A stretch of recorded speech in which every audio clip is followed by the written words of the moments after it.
চিংড়ি দিয়ে বাঁধাকপি রান্না করার জন্য প্রথমেই দেখো আমি বাঁধাকপিটা যতটা সম্ভব মিহি করে কেটে নিয়েছি। আমার পক্ষে যতটা সম্ভব সেইভাবেই কেটেছি আমি।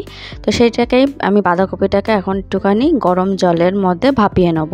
তো প্রথমে কড়ার মধ্যে আমি জলটাকে গরম করে নিয়েছি ভালো করে, তারপরে ওর মধ্যে আমি বাঁধাকপিটা দিয়ে দিয়েছি আর সঙ্গে অল্প একটু নুন দিয়েছি, তাহলে বাঁধাকপিটা পানসে হবে না। নিয়ে আমি মিনিট 3 মতন একটুখানি ভাপিয়ে নিয়েছি, নিয়ে আমি জল ঝরিয়ে রেখে দিয়েছি। আবার এখানে দেখো আমি কিছু জিনিস একটু গুছিয়ে নিয়েছি। তো কী কী কেটে গুছিয়েছি সেগুলো দেখো। এখানে আমি দেখো একটা মিডিয়াম সাইজের ক্যাপসিকামের অর্ধেক কেটে নিয়েছি, এখানে একটা মিডিয়াম সাইজের টমেটো কেটে নিয়েছি, আর দুটো ছোট ছোট সাইজের আলু কেটে নিয়েছি। আর এখানে আমি কিছুটা পরিমাণ চিংড়ি নিয়ে নিয়েছি, ভালো করে ধুয়ে পরিষ্কার করে নিয়েছি। নিয়ে চিংড়িটার মধ্যে আমি পরিমাণ মতো নুন দিয়ে দিচ্ছি আর 1 টিস্পুন হলুদের গুঁড়ো দিয়ে দিয়েছি। দিয়ে এবারে আমি চিংড়িটাকে খুব ভালো করে নুন আর হলুদ দিয়ে মাখিয়ে নিচ্ছি। তো আমার কাছে একটু বড় সাইজের চিংড়ি ছিল, তো সেই জন্য আমি এটা ব্যবহার করছি। তোমাদের কাছে যদি ছোট চিংড়ি থাকে তোমরা তাহলে ছোট চিংড়ি ব্যবহার করবে, কারণ বাঁধাকপিতে ছোট চিংড়ি হলেই টেস্ট বেশি হয় খেতে। এটা এবারে দেখো আমি কড়ায় একটুখানি সর্ষের তেল খুব ভালো করে গরম করে নিয়েছি। তেলটা কিন্তু আমি একদম অল্পই দিয়েছি, এখন শুধুমাত্র চিংড়ি মাছ ভাজার জন্য একদম অল্প করে তেল দিয়েছিলাম। তেলটা দিয়ে গরম করে তার মধ্যে আমি চিংড়ি মাছগুলো দিয়ে একটু হালকা করে ভেজে নিয়েছি, মিনিট খানেক মতন এপিট ওপিট ভেজে আমি চিংড়ি মাছটা তুলে রেখে দিয়েছি। রেখে তারপর কড়াটা আবার একটু পরিষ্কার করে নিয়ে তারপরে ওর মধ্যে আমি সর্ষের তেল দিয়ে দিয়েছি 2 চামচ। দিয়ে তারপরে ওর মধ্যে আমি গোটা জিরে, তেজপাতা আর শুকনো লঙ্কা ফোড়ন দিয়ে দিয়েছি। ফোড়নটা ভালো করে নাড়াচাড়া করে নিয়ে সুন্দর গন্ধ বেরিয়ে গেছে, তারপরে ওর মধ্যে আমি আলু যেটা কেটে রেখে দিয়েছিলাম আলুটা দিয়ে দিয়েছি। দিয়ে একটু নাড়াচাড়া করে নিয়ে ওর মধ্যে সামান্য একটুখানি আমি হলুদ গুঁড়ো দিয়ে দিলাম, 1/2 টিস্পুন মতন হলুদ গুঁড়ো দিয়ে তারপরে আমি আলুটাকে একটু হালকা ভেজে নেব। তো হলুদটা দিলে তাহলে আলুটা কালারটা ভালো আসবে ভাজার সময়। তারপরে যে ক্যাপসিকামটা কেটে রেখে দিয়েছিলাম আর টমেটো যেটা কেটে রেখে দিয়েছিলাম তো সেটা দিয়ে দিলাম। তো ক্যাপসিকাম আর টমেটো দিয়ে আলুর সাথে একটুখানি ভাজা ভাজা হতে দেবো। আর এখন একটুখানি নুন ছড়িয়ে দেবো, তাহলে টমেটোটা খুব তাড়াতাড়ি নরম হয়ে যাবে, নরম হয়ে গিয়ে টমেটোটা মিশে যাবে সুন্দরভাবে। তো নুনটা দিয়ে তারপরে আবার ভালো করে একটুখানি নাড়াচাড়া করে নিচ্ছি। নিয়ে আমি একটু ভাজা হতে দেবো, গ্যাসটা একদম লো করে 30 থেকে 40 সেকেন্ডের জন্য। আচ্ছা, এখানে আমি ক্যাপসিকাম ইউজ করেছি। তোমরা হয়তো ভাবছো যে বাঁধাকপিতে ক্যাপসিকাম কেন দেওয়া হচ্ছে। তো ক্যাপসিকাম দিলে না খুব সুন্দর একটা টেস্ট আসে বাঁধাকপিতে। তোমরা চাইলে দিতে পারো, আবার না চাইলে স্কিপও করতে পারো, তবে আমার খুবই ভালো লাগে, তো সেই জন্য আমি ক্যাপসিকাম ব্যবহার করি যখনই আমি বাঁধাকপি রান্না করি।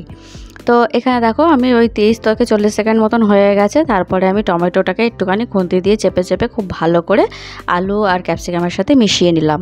নিয়ে তারপরে ওর মধ্যে আমি 1/2 টিস্পুন আদা থেতো করে রেখে দিয়েছিলাম, তো সেইটা দিয়ে দিলাম। দিয়ে আবার ভালো করে একটুখানি কষিয়ে নেব, আদার কাঁচা গন্ধটা চলে যাওয়া পর্যন্ত একটুখানি কষিয়ে নিতে হবে। তারপরে এর মধ্যে আমি গুঁড়ো মশলাগুলো দিয়ে দেবো। তো দেখো খুব সুন্দর করে আমার কষানো হয়ে গেছে, আদার কাঁচা গন্ধটা চলে গেছে। এবারে আমি গুঁড়ো মশলাগুলো দিয়ে দিচ্ছি। তো গুঁড়ো মশলার মধ্যে 1 টিস্পুন হলুদের গুঁড়ো, 1 টিস্পুন জিরের গুঁড়ো, 1 টিস্পুন ধনের গুঁড়ো, 1 টিস্পুন কাশ্মীরি লঙ্কার গুঁড়ো আর 1/2 টিস্পুন নর্মাল শুকনো লঙ্কার গুঁড়ো দিয়েছি। দিয়ে এবারে আমি একটু সামান্য জল দিয়ে দিয়েছি, কারণ তেলটা তো একদমই কম আছে দেখতেই পাচ্ছ, সেই জন্য একটু জল দিয়ে মশলাটাকে কষাতে হবে, তা না হলে কিন্তু নিচের দিকে লেগে যেতে পারে, সেই জন্য। তো আমি 2বার করে একটু জল দিয়ে মশলাটাকে খুব ভালো করে কষিয়ে নেব। তো দেখো কষাতে কষাতে আমার কিন্তু বেশ মশলাটা শুকিয়ে এসেছে আর সুন্দর কিন্তু সাইড দিয়ে তেল ছেড়ে দিয়েছে। তো মশলাটা কিন্তু আমার একদম কষানো রেডি। এইবারে আমি এর মধ্যে বাঁধাকপি যেটা ভাপিয়ে রেখে দিয়েছিলাম সেই বাঁধাকপিটা দিয়ে দিলাম। দিয়ে এবারে খুব ভালো করে টমেটো আর আলু আর ক্যাপসিকাম যেটা মশলাটা যেটা রেডি করে রেখেছি মশলার সাথে খুব ভালো করে বাঁধাকপিটাকে এখন কষিয়ে নিতে হবে।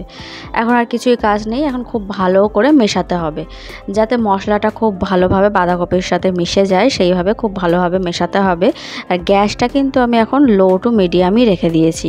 তো ভালো করে খুব সুন্দর করে নাড়াচাড়া করে নিয়েছি। নিয়ে এরপর মধ্যে আমি পরিমাণ মতো নুন দিয়ে দিচ্ছি। নুনটা আমার যতটুকু দরকার আমি এখন ততটুকুই দিচ্ছি। দিয়ে আবার ভালো করে একটুখানি নাড়াচাড়া করে নিচ্ছি। তো এটা কিন্তু এখনও অনেক মজবে, এখনও অনেকটাই বাকি আছে, তো এখন মজতে সময় লাগবে। তো সেই জন্য একটুখানি ঢাকা দিয়ে দিয়ে রান্নাটা করতে হবে। যেহেতু ভাপানো আছে সেই জন্য ঢাকা দেওয়া থাকলে কিছুক্ষণ তাহলে একটুখানি জল বেরিয়ে যাবে। তো দেখো আমি ঢাকা দিয়ে রেখেছিলাম মিনিট 2-1-এর জন্য, তারপর ঢাকা খুলে দেখো বেশ একটুখানি কিন্তু জল বেরিয়েছে। আর জলটা বেরোতে এবার নাড়াচাড়া করতেও সুবিধা হচ্ছে, তো খুব ভালো করে আবার একটুখানি নাড়াচাড়া করে দিলাম। দিয়ে আমি এবারে ওই ভাজা চিংড়ি যেটা ছিল সেটা ভাজা চিংড়িটা দিয়ে দিলাম। দিয়ে এবারে আবার ভালো করে নাড়াচাড়া করে মিশিয়ে নিচ্ছি বাঁধাকপি আর আলুর সাথে চিংড়িটা, যাতে চিংড়ির যে গন্ধ বা টেস্ট সেটা যাতে বাঁধাকপির মধ্যে ঢুকে যায় সেই জন্য। তারপরে দেখো এর মধ্যে আমি 1/2 টিস্পুন মতন চিনি দিয়ে দিলাম। তোমরা যদি চাও চিনিটা স্কিপ করতে পারো, তবে বাঁধাকপিতে একটু মিষ্টি হলে আমার ভালো লাগে খেতে, তো সেই জন্য আমি এখানে ব্যবহার করেছি। তারপরে আবার ঢাকা দিয়ে দিয়েছিলাম মিনিট 2-1-এর জন্য। তো দেখো 2 মিনিট পরে বাঁধাকপিটা কিন্তু আমার রেডি হয়ে গেছে, আর যথেষ্ট নরম হয়ে গেছে। বাঁধাকপিটা আগের থেকে অনেক নরম হয়ে গেছে। তো আমি আর এটাকে আর কিছু করব না, আমার একদম কমপ্লিট। তো নামানোর আগে আমি একটুখানি ঘি আর গরম মশলা দিয়ে দিচ্ছি। 1/2 টিস্পুন মতন গরম মশলা দিয়েছি আর 1 টিস্পুন মতন ঘি দিয়েছি। দিয়ে এবার নাড়াচাড়া করে ভালো করে মিশিয়ে নেবো আর গ্যাসটা অফ করে দেবো। মিশিয়ে নিয়ে আমি এইবারে একদম লাস্টে আর যেটা করব সেটা হচ্ছে একটুখানি ধনেপাতা কুচি ছড়িয়ে দেবো, কারণ ধনেপাতার গন্ধটা খুবই ভালো লাগে, সেই জন্যই আমি ধনেপাতা কুচিটা এখানে ব্যবহার করেছি। তোমাদের কাছে ধনেপাতা যদি না থাকে বা পছন্দ যদি না করো তাহলে ধনেপাতাটা স্কিপ করতে পারো, তবে ধনেপাতা দিলে যথেষ্ট সুন্দর একটা স্মেল বেরোয় এবং খেতেও অন্যরকম লাগে, খুব সুন্দর একটা টেস্ট আসে সেই জন্যই। তো বাঁধাকপি কিন্তু আমার একদম রান্না কমপ্লিট। এটা কিন্তু গরম ভাত দিয়ে খেতে জাস্ট অসাধারণ লাগে। কতটা সুন্দর দেখতে হয়েছে নিশ্চয়ই দেখে বুঝতে পারছো। তো ভিডিওটা যদি ভালো লাগে তাহলে লাইক করে দিও, আমার চ্যানেলটা সাবস্ক্রাইব করে দিও। তাহলে আজকের মতন টাটা, দেখা হবে আবার নেক্সট ভিডিওতে। সবাই খুব ভালো থেকো।